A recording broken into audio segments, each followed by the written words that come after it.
नमस्कार। विज्ञान, प्रौद्योगिकी, आविष्कार और नवाचार से जुड़े देश के पसंदीदा कार्यक्रम ज्ञान विज्ञान में आपका स्वागत है। इस हफ्ते के ताजा अंक के साथ मैं राकेश अंदानिया फिर से हाजिर हूं। आज के अंक में हम जानेंगे ब्लड वेसल्स की स्वास्थ्य निगरानी के लिए हाल ही में विकसित एक किफायती उपकरण के बारे में। साथ ही आपको बताएंगे बच्चों में कैसे आत्मविश्वास भर रहा है बिहार में चलाया जा रहा एक अनूठा आंतरिक स्वास्थ्य कार्यक्रम। विज्ञान जगत से जुड़ी खबरें और भी होगी, लेकिन शुरुआत करते हैं इस अंक की सुर्खियों से। ब्लड वेसल्स के स्वास्थ्य की जानकारी देने वाला उपकरण विकसित, हृदय रोगों की समय पर की जा सकेगी पहचान। आंतरिक स्वास्थ्य कार्यक्रम बढ़ा रहा है बच्चों में आत्मविश्वास, बिहार के सरकारी स्कूलों में दी जा रही है स्पेशल ट्रेनिंग। और विज्ञान एवं प्रौद्योगिकी से जुड़ी देश और दुनिया की कुछ और ताजा गतिविधियां हमारे खास सेगमेंट साइंस एक्सप्रेस में।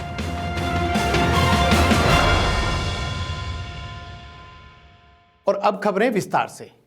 वर्ल्ड हेल्थ ऑर्गेनाइजेशन यानी WHO की रिपोर्ट्स के मुताबिक दुनिया भर में हर साल 1 करोड़ से भी ज्यादा लोगों की मृत्यु हृदय संबंधी बीमारियों के कारण होती है।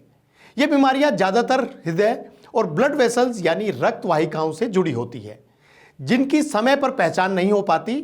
ऐसे में IIT मद्रास के वैज्ञानिकों ने ब्लड वेसल्स की निगरानी के लिए एक उपकरण विकसित किया है, जिससे हृदय रोगों की शुरुआती स्तर पर ही पहचान की जा सकती है। कैसे? चलिए समझते हैं ज्ञान विज्ञान की इस रिपोर्ट में। ब्लड वेसल्स यानी कि रक्त धमनी और शिराएं हमारे शरीर में खाली ट्यूब्स का एक नेटवर्क होती हैं, जिनके जरिए रक्त हमारे शरीर के हर हिस्से में पहुंचता है। ये रक्त को हमारे हृदय से शरीर के सभी अंगों तक लेकर जाती हैं और वापस हृदय तक पहुंचाती है। ब्लड वेसल्स में कोई भी गड़बड़ी या समस्या उत्पन्न होने पर ये समय से पहले बूढ़ी होकर स्ट्रोक या कार्डियक अरेस्ट जैसी गंभीर समस्याएं उत्पन्न करती हैं।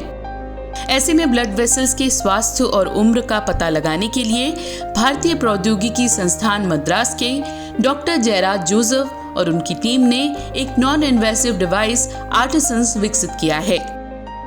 आर्टिसंस को रूटीन चेकअप की तरह किसी भी व्यक्ति द्वारा इस्तेमाल में लाया जा सकता है।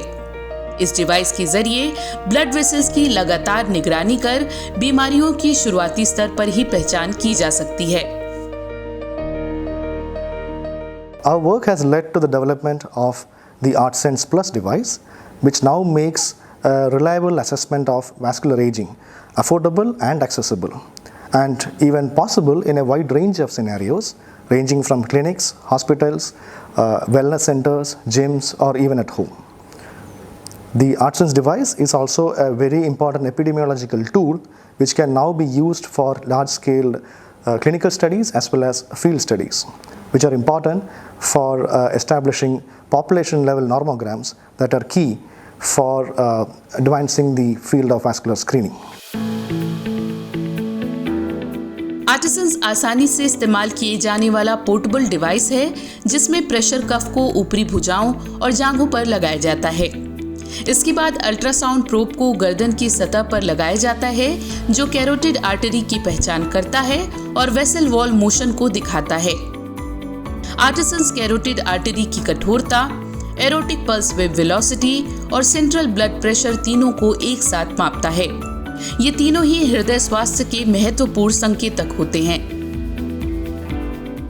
Our work in this field now makes it possible to assess multiple markers of vascular aging, such as endothelial function, local arterial stiffness at the carotid artery, the aortic pulse wave velocity, and also the blood pressure at the central aortic bed. All of these parameters can now be assessed in a completely non-invasive manner in a very easy to use device, which can be operated by literally anybody without having any long-term expertise. Artisans का 5000 से भी ज्यादा लोगों पर Bharat, Europe और US में परीक्षण किया जा चुका है। आर्टिसंस जैसे पोर्टेबल और उपयोग में आसान उपकरण जब स्वदेशी रूप से विकसित और मान्य होते हैं, तो एक महत्वपूर्ण किफायती विकल्प प्रदान करते हैं और बड़े पैमाने पर स्क्रीनिंग में गेम चेंजर हो सकते हैं। प्राथमिक स्वास्थ्य रोकथाम रणनीतियों में रुचि रखने वाले किसी भी हितधारक द्वारा इसका उपयोग किया जा सकता है। आर्टिसंस तकनीक पर किया गया ताज़ा शोध हाल ही में जर्नल ऑफ हाइपरटेंशन और American journal of physiology heart and circulatory physiology में प्रकाशित किया गया है। फिलहाल व्यापक परीक्षण के बाद आर्टिसंस टेक्नोलॉजी ट्रांसफर के लिए तैयार है।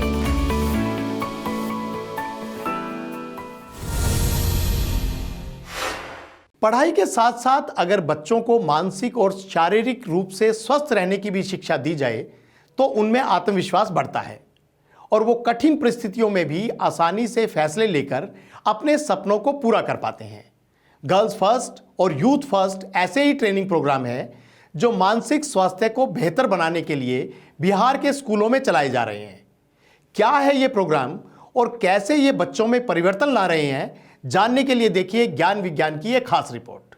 मैं एक ऐसे गांव समाज से हूं कि वहाँ पे लड़कों को कम पढ़ाई में मायने दिया जाता है, तो सोचिए लड़कियों को कितना पढ़ाई में दिक्कत होगा। उन लड़कियों को भी पढ़ाई करने में बहुत दिक्कत होता है, तो वहाँ पे 5 या 8 तक ही लड़कियों को पढ़ाया जाता है, फिर उसके बाद शादी करा दिया जाता है। मेरे गाँव में तो बहुत कम पढ़े हुए हैं। मैं गाँव की पहली ऐसी लड़की हूँ जो अभी क्लास 12th में 11th में पढ़ रही हूँ और 12th में जाने वाली हूँ।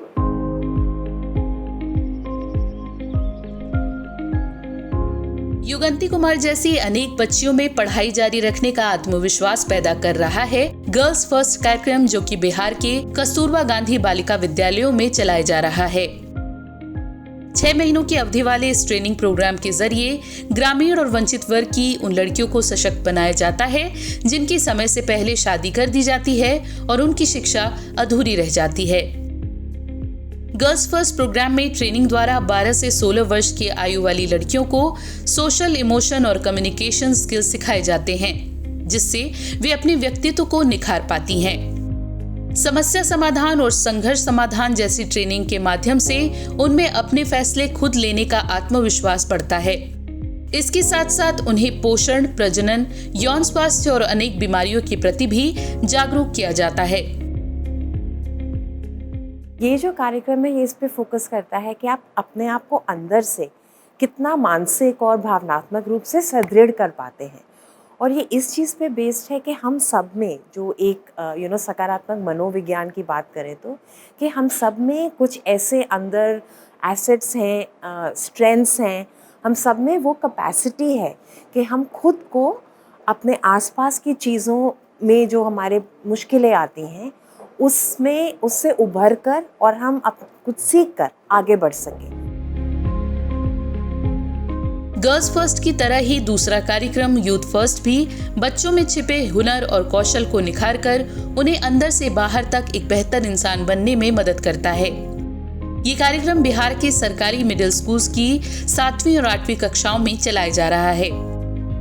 बच्चों के अंदर छिपी प्रतिभाओं को निखारने के लिए स्कूल टीचर्स को ट्रेनिंग दी जाती है, जिसके बाद वे हफ्ते में 1 दिन 1 घंटे तक अलग अलग सेशंस के माध्यम से बच्चों को प्रशिक्षण देते हैं। बच्चों के साथ साथ शिक्षकों को भी इस ट्रेनिंग द्वारा काफी कुछ सीखने को मिल रहा है। जो बच्चे कभी खुल के आपके सामने व्यक्त नहीं कर पाते थे, वो आपसे डरते थे, अपनी ही बात उनको कहना है लेकिन वो कहने से डरते थे। इस सेशन के बाद मैंने बच्चों के आत्मविश्वास में बहुत बढ़ोतरी देखी। एक चीज़ और, दूसरी बात ये भी था कि बच्चे अक्सर क्लास में होते हैं लेकिन उनका मन कहीं और है, टीचर पढ़ा कुछ रहे हैं, उनका व्यवहार कुछ और हो रहा है। तो ये सारी चीज़ें हमको अपनी क्लास में देखने को मिलती थी, लेकिन अब ना के बराबर है। बच्चे पूरे तौर पे क्लास में उपस्थित होते हैं, सारे एक्टिविटीज़ में हिस्सा लेते हैं। बहुत सारे बच्चे ऐसे थे ना कि उनको लगता था ना कि नहीं हमसे नहीं हो पाएगा, ये एक्टिविटीज़ में उनको हिस्सा नहीं लेना है। लेकिन जब ये सेशन उन्होंने किया, श्रवण कौशल, चारित्रिक गुण जैसे सेशन को किया, उसके बाद वो सारे बच्चे समूह में मिलकर काम करते हैं और काम करने के साथ साथ वो अपने गुणों की पहचान करते हुए बताते हैं। नई शिक्षा नीति 2020 में इस बात को शामिल किया गया है कि शिक्षा सिर्फ विषय आधारित ज्ञान तक सीमित ना हो, बल्कि विद्यार्थियों के व्यक्तित्व और समग्र विकास में भी सहायक हो। इसी कड़ी में बिहार के सरकारी स्कूलों में कोरस्टोन नामक संस्था द्वारा ये कार्यक्रम चलाकर बच्चों के व्यक्तित्व को निखारा जा रहा है। फिलहाल अगले 3 सालों में बिहार के 35,000 स्कूलों तक इन कार्यक्रमों को पहुंचाने का लक्ष्य है।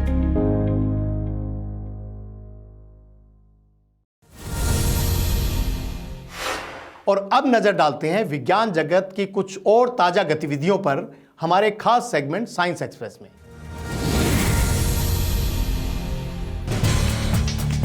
केंद्रीय कैबिनेट ने 19 अप्रैल 2023 को राष्ट्रीय क्वांटम मिशन को मंजूरी दे दी है। 6003 करोड़ रुपए लागत वाले इस मिशन में अगले 8 साल तक क्वांटम कंप्यूटिंग के विकास और इससे जुड़े अनुप्रयोगों पर शोध किया जाएगा। विज्ञान एवं प्रौद्योगिकी विभाग अन्य संस्थानों के साथ मिलकर इस मिशन की अगुवाई करेगा। राष्ट्रीय क्वांटम मिशन सुपर कंडक्टिंग और फोटोनिक तकनीक जैसे विभिन्न प्लेटफॉर्मों में 8 वर्षों में 50 से 1000 फिजिकल क्यूबिट्स की क्षमता वाला मध्यवर्ती स्तर का क्वांटम कंप्यूटर विकसित करने का लक्ष्य रखता है। इस मिशन से संचार, स्वास्थ्य, वित्तीय और ऊर्जा क्षेत्रों के साथ साथ दवाओं के निर्माण और अंतरिक्ष अनुप्रयोगों को लाभ होगा। ये मिशन सटीक समय, संचार और नेविगेशन के लिए परमाणु प्रणालियों और परमाणु घड़ियों में उच्च संवेदनशीलता से लैस मैग्नेटोमीटर विकसित करने में मदद करेगा। ये क्वांटम उपकरणों के निर्माण के लिए सुपरकंडक्टर्स, नवीन सेमीकंडक्टर संरचनाओं और टोपोलॉजिकल सामग्रियों जैसी क्वांटम सामग्रियों के डिजाइन और संश्लेषण में भी सहायता करेगा। ये मिशन क्वांटम प्रौद्योगिकी पर आधारित आर्थिक विकास को गति देकर देश में एक अनुकूल इकोसिस्टम विकसित करेगा और क्वांटम प्रौद्योगिकियों एवं अनुप्रयोगों के विकास के क्षेत्र में भारत को एक अग्रणी देश बनाएगा। CSIR राष्ट्रीय भौतिकी प्रयोगशाला दिल्ली में चल रहा एक सप्ताह एक प्रयोगशाला कार्यक्रम 21 अप्रैल 2023 को आयोजित कौशल सम्मेलन के साथ सफलतापूर्वक संपन्न हुआ। इस कार्यक्रम में विभिन्न संस्थानों, उद्योग जगत, छात्रों और आम लोगों ने हिस्सा लिया। इस अवसर पर CSIR राष्ट्रीय भौतिकी प्रयोगशाला के निदेशक प्रोफेसर वेणुगोपाल अंचिता ने देश की मांग और आपूर्ति के लिए कौशल संपन्न लोगों की आवश्यकता के बारे में बात की। साथ ही उन्होंने राष्ट्र की प्रगति के लिए नई प्रतिभाओं और नवीन सोच के विकास पर जोर दिया। कार्यक्रम के मुख्य वक्ता और भारत के पूर्व प्रधान वैज्ञानिक सलाहकार डॉक्टर आर चिदम्बरम ने नए ज्ञान को उत्पन्न करने की आवश्यकता और ज्ञान में वृद्धि के लिए कौशल के महत्व पर बल दिया। उन्होंने एक सप्ताह एक प्रयोगशाला के अंतर्गत आयोजित किए गए कौशल सम्मेलन की सराहना करते हुए कहा कि ये कार्यक्रम युवा पीढ़ी के लिए काफी सहायक होगा। सम्मेलन में विभिन्न सत्रों और परिचर्चाएं भी आयोजित की गई थी। इस मौके पर आम लोगों के बीच 100 उपकरण भी प्रदर्शित किए गए, जिनमें से एक का उपयोग भारतीय मुद्रा की जालसाजी रोकने की जांच के लिए किया जा सकता है। तो आज के अंक में बस इतना ही। विज्ञान, प्रौद्योगिकी, नवाचार और आविष्कार की ताजा जानकारियों के साथ अगले हफ्ते आपसे फिर होगी मुलाकात। फिलहाल दीजिए इजाजत। नमस्कार।